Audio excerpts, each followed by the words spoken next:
नमस्कार दोस्तों, स्वागत है आपका हमारे YouTube चैनल पर, जहां हम लेकर आते हैं आपके लिए अद्भुत और प्रेरणादायक धार्मिक कथाएं। अगर आपको हमारी कहानियां पसंद आती हैं, तो चैनल को सब्सक्राइब करना न भूलें और बेल आइकन दबाकर सभी वीडियो के अपडेट्स पाएं। आज के इस वीडियो में हम आपको सुनाएंगे उत्पन्ना एकादशी की एक पौराणिक और अद्भुत कथा। इस कथा में जानेंगे कि किस तरह भगवान श्री कृष्ण ने युधिष्ठिर महाराज से उत्पन्ना एकादशी के महत्व के बारे में बताया और यह एकादशी कैसे संसार के सभी पापों को नष्ट करने का एक शक्तिशाली उपाय बन गई। यह कथा न केवल धार्मिक दृष्टिकोण से महत्वपूर्ण है, बल्कि यह हमें अपने जीवन को एक नई दिशा देने का भी एक सशक्त संदेश देती है।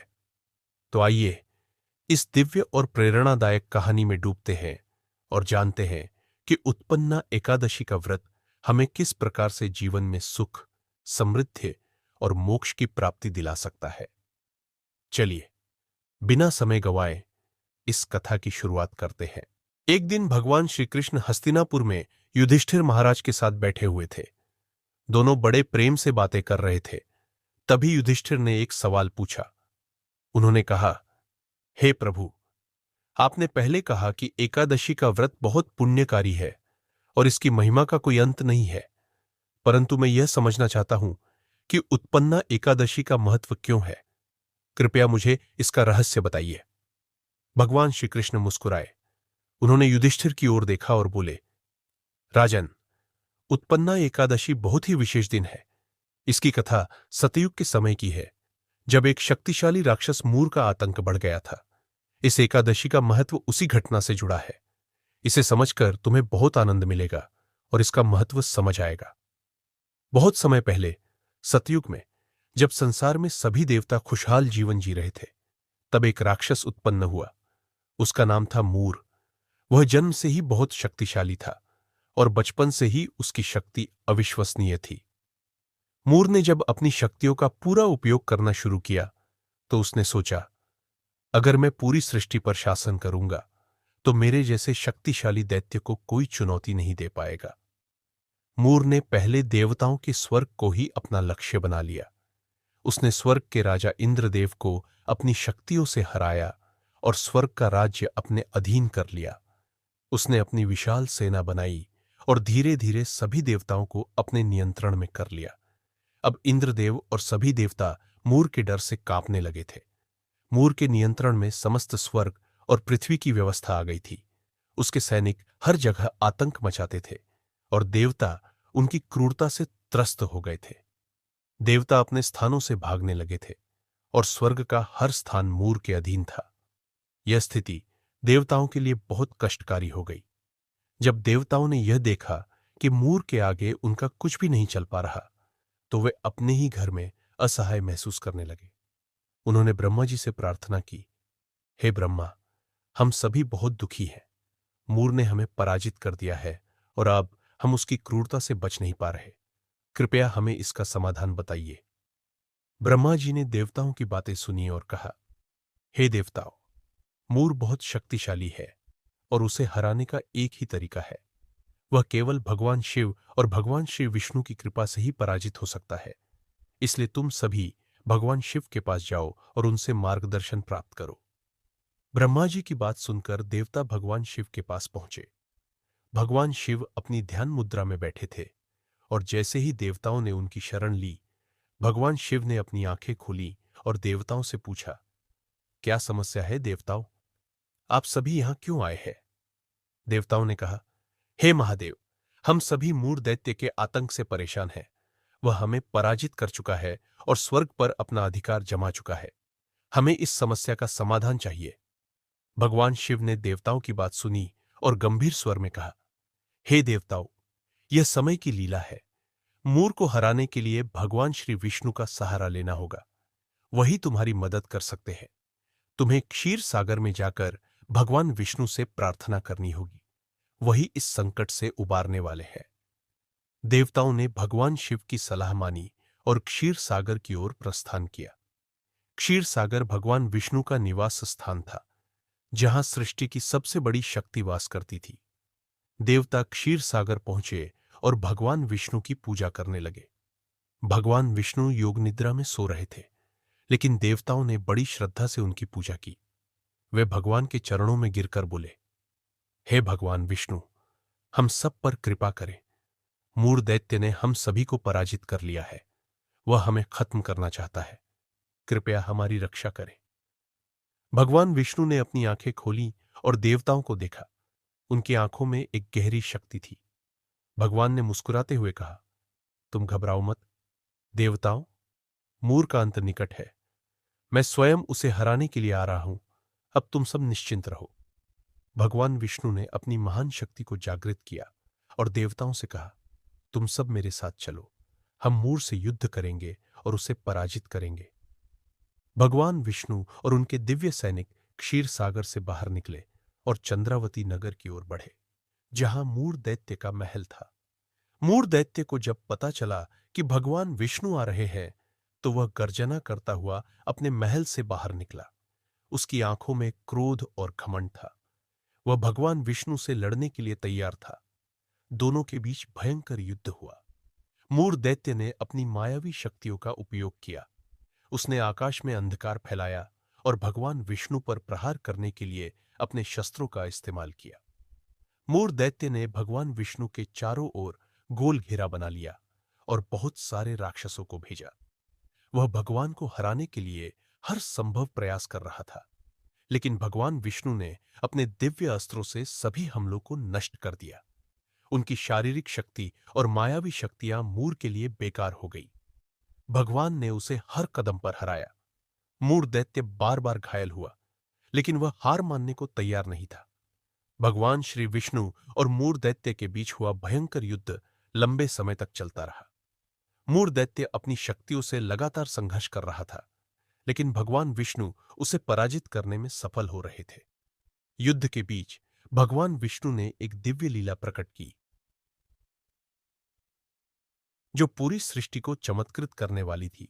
श्रीमद् भगवद गीता में भगवान ने जो अद्भुत योग की शक्ति के बारे में बताया था, वही शक्ति अब युद्ध भूमि में प्रकट हो रही थी। भगवान विष्णु अचानक अदृश्य हो गए और युद्ध क्षेत्र से गायब हो गए। मूर दैत्य ने देखा कि भगवान विष्णु अचानक गायब हो गए, तो वह हैरान और भ्रमित हो गया। मूर ने सोचा, क्या भगवान विष्णु डर गए हैं? क्या उन्होंने मुझे हराने की शक्ति खो दी है? लेकिन वह यह नहीं जानता था कि भगवान श्री विष्णु की लीला अभी खत्म नहीं हुई थी। भगवान विष्णु अदृश्य होकर बद्रिका आश्रम में गए। वहां उन्होंने विश्राम करने के लिए एक गुफा में प्रवेश किया। यह गुफा थी हेमवती नाम की, जो अपनी सुंदरता और शांति के लिए प्रसिद्ध थी। भगवान श्री विष्णु वहां शांतिपूर्वक विश्राम करने लगे। उनकी दिव्य योग निद्रा से पूरी सृष्टि शांति में डूब गई। मूर दैत्य ने भगवान विष्णु की गुफा में विश्राम करने की बात सुनी। उसका घमंड और क्रोध और बढ़ गया। उसने सोचा, यह मौका है भगवान विष्णु को हराने का। मैं खुद ही उनकी हत्या करूंगा। मूर दैत्य ने अपनी सारी शक्तियां एकत्र की और भगवान श्री विष्णु की गुफा में घुसने के लिए चल पड़ा। जैसे ही मूर दैत्य गुफा में प्रवेश करने वाला था, भगवान विष्णु के शरीर से एक अद्भुत कन्या का प्रकट होना हुआ। यह कन्या थी इतनी तेजस्वी, जैसे आकाश से गिरी कोई बिजली। उसकी रोशनी पूरी गुफा को भरने लगी। उसकी आंखों में तेज था और उसका शरीर हर अस्त्र और शस्त्र से सुसज्जित था। उसके हाथों में दिव्य अस्त्र थे, जो न केवल शारीरिक शक्ति से भरपूर थे, बल्कि उसकी शक्ति के साथ अदृश्य अस्त्र भी थे। यह कन्या मूर दैत्य के सामने खड़ी हुई और एक गहरी गरजती हुई आवाज में बोली, मूर, तू भगवान श्री विष्णु को मारने के लिए यहां आया है, लेकिन तू नहीं जानता कि तू किससे युद्ध करने जा रहा है। तुझे मेरी शक्ति का सामना करना पड़ेगा और तू पराजित होगा। मूर दैत्य ने कन्या के इस ललकार को सुना और वह क्रोधित हो गया। उसने सोचा, यह कन्या क्या कर सकती है? भगवान विष्णु के खिलाफ तो मैं खुद ही युद्ध कर चुका हूं। वह अपनी पूरी ताकत से कन्या पर हमला करने के लिए बढ़ा, लेकिन जैसे ही उसने आक्रमण किया, कन्या ने अपनी दिव्य शक्ति से मूर दैत्य का हर प्रहार नष्ट कर दिया। उसकी आंखों में चमक थी और हर अस्त्र उसकी शक्तिशाली आभा के आगे फीका पड़ा। मूर दैत्य ने एक के बाद एक कई हमले किए, लेकिन कन्या के तेज ने उसे हमेशा पीछे कर दिया। अब मूर दैत्य पूरी तरह से चकरा चुका था।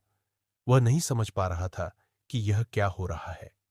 कन्या की आभा इतनी तेज थी कि मूर दैत्य का पूरा शरीर जलने लगा। उसने हर दिशा से आक्रमण किया, लेकिन कन्या ने उसकी सारी शक्तियों को अपने दिव्य अस्त्र से खत्म कर दिया। आखिरकार कन्या ने अपनी शक्ति से मूर दैत्य का सिर उड़ा दिया और उसकी मृत्यु हो गई। मूर दैत्य की मृत्यु के बाद भगवान श्री विष्णु ने अपनी योग निद्रा से जागृत होकर यह देखा। भगवान मुस्कुराए और कन्या से पूछा, हे देवी, तुम कौन हो और इस राक्षस का वध किसने किया? कन्या ने भगवान श्री विष्णु के चरणों में प्रणाम किया और कहा, हे प्रभु, मैं आपके ही दिव्य शरीर से उत्पन्न हुई हूं। यह असुर आपको नुकसान पहुंचाना चाहता था, इसलिए मैंने इसका वध किया। भगवान श्री विष्णु ने कन्या की बात सुनी और बहुत प्रसन्न हुए। वह बोले, हे देवी, आपने हम सभी देवताओं को इस महान संकट से उबार लिया है। तुम्हारा पराक्रम बहुत बड़ा है और तुम हमारे लिए अत्यंत महत्वपूर्ण हो। तुमसे प्रसन्न होकर मैं तुम्हें वरदान दूंगा। कन्या ने भगवान विष्णु से कहा, हे प्रभु, यदि आप मुझसे प्रसन्न हैं तो मुझे यह वरदान दीजिए कि आज के दिन जब मैं उत्पन्न हुई हूं, जो भी व्यक्ति इस दिन उपवासी रहकर आपकी पूजा और आराधना करेगा, उसके सभी पापों का नाश हो जाएगा और वह व्यक्ति सुख, संपत्ति और मोक्ष प्राप्त करेगा। भगवान श्री विष्णु ने कन्या को वरदान दिया और कहा, हे देवी, तुम मेरे आध्यात्मिक शक्ति के रूप में उत्पन्न हुई हो। इस दिन को हम उत्पन्ना एकादशी के नाम से जानते हैं। यह दिन मेरे लिए अत्यंत प्रिय है। इस दिन पूजा करने से सभी को पुण्य प्राप्त होगा और उनके सभी पाप समाप्त हो जाएंगे। भगवान श्री विष्णु ने देवी उत्पन्ना को जो वरदान दिया, वह न केवल दिव्य था, बल्कि पूरी सृष्टि के लिए एक अमूल्य वरदान भी था। इस दिन अर्थात मार्गशीर्ष मास के कृष्ण पक्ष की एकादशी के दिन विशेष रूप से भगवान श्री विष्णु की पूजा और उपवास करने से सभी पाप समाप्त हो जाते हैं और व्यक्ति को मोक्ष की प्राप्ति होती है। यह दिन न केवल पुण्य अर्जन का है, बल्कि यह व्यक्ति की जीवन दिशा बदलने वाला भी है। उत्पन्ना एकादशी का महत्व इस तथ्य में निहित है कि यह दिन भगवान श्री विष्णु से जुड़ा हुआ है। इस दिन उपवास करने और भगवान श्री विष्णु की पूजा करने से व्यक्ति की आत्मा शुद्ध हो जाती है और सभी पाप समाप्त हो जाते हैं। धार्मिक मान्यताओं के अनुसार इस दिन व्रत और पूजा करने से व्यक्ति के जीवन में आने वाली सभी समस्याओं का समाधान हो सकता है और वह परम सुख और शांति को प्राप्त कर सकता है। इसके अलावा उत्पन्ना एकादशी का व्रत विशेष रूप से इस उद्देश्य के लिए किया जाता है कि व्यक्ति अपनी आत्मा को शुद्ध करे, अपने कर्मों को सुधारे और अपने जीवन को भगवान श्री विष्णु की शरण में समर्पित करे। यह दिन आत्मा को शांति और मोक्ष की प्राप्ति के लिए सर्वोत्तम माना जाता है। भगवान श्री विष्णु ने देवी उत्पन्ना को वरदान दिया कि इस दिन व्रत रखने से प्रत्येक व्यक्ति को असीमित पुण्य और मोक्ष की प्राप्ति होगी। उन्होंने कहा, हे देवी, तुम्हारा यह दिव्य कार्य सदा के लिए सृष्टि में अमर रहेगा। अब से हर साल इस दिन को उत्पन्ना एकादशी के रूप में मनाया जाएगा और इस दिन पूजा करने से जीवन में सुख, शांति और मोक्ष मिलेगा। भगवान श्री विष्णु की यह कृपा सभी देवताओं और भक्तों के लिए एक अमूल्य वरदान बन गई। उत्पन्ना एकादशी अब हर साल आती है और हर भक्त इसे श्रद्धा और भक्ति से मनाता है। उत्पन्ना एकादशी की कथा और इसका महत्व हमें यह सिखाता है कि भगवान श्री विष्णु की पूजा और उपवास से न केवल हमारे पाप समाप्त होते हैं, बल्कि हमारी आत्मा भी शुद्ध होती है। इस दिन भगवान के प्रति हमारी श्रद्धा और भक्ति बढ़ती है और हमें जीवन में सुख, समृद्धि और मोक्ष की प्राप्ति होती है।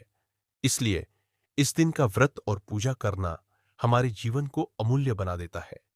यह कथा न केवल एक धार्मिक उपदेश है, बल्कि यह जीवन के हर पहलू में अच्छाई और शांति लाने का एक मार्गदर्शन भी है। दोस्तों, अब हमने जाना कि उत्पन्ना एकादशी का व्रत कैसे हमें भगवान श्री विष्णु की कृपा से सभी पापों से मुक्ति दिला सकता है और जीवन में सुख, समृद्धि तथा मोक्ष की प्राप्ति का मार्ग प्रशस्त करता है। यह कथा हमें यह सिखाती है कि श्रद्धा और भक्ति से की गई पूजा हर समस्या का समाधान कर सकती है। अगर आपको हमारी यह कहानी पसंद आई हो, तो कृपया इस वीडियो को लाइक और शेयर करें और साथ ही हमारे चैनल को सब्सक्राइब करना न भूलें। हम और भी ऐसी धार्मिक और प्रेरणादायक कहानियां लेकर आते रहते हैं जो आपके जीवन को सकारात्मक दिशा दे सके। बेल आइकन दबाकर सभी अपडेट्स पाएं और हमारी अगली कहानी का इंतजार करें। धन्यवाद। जय श्री कृष्ण। OM OM।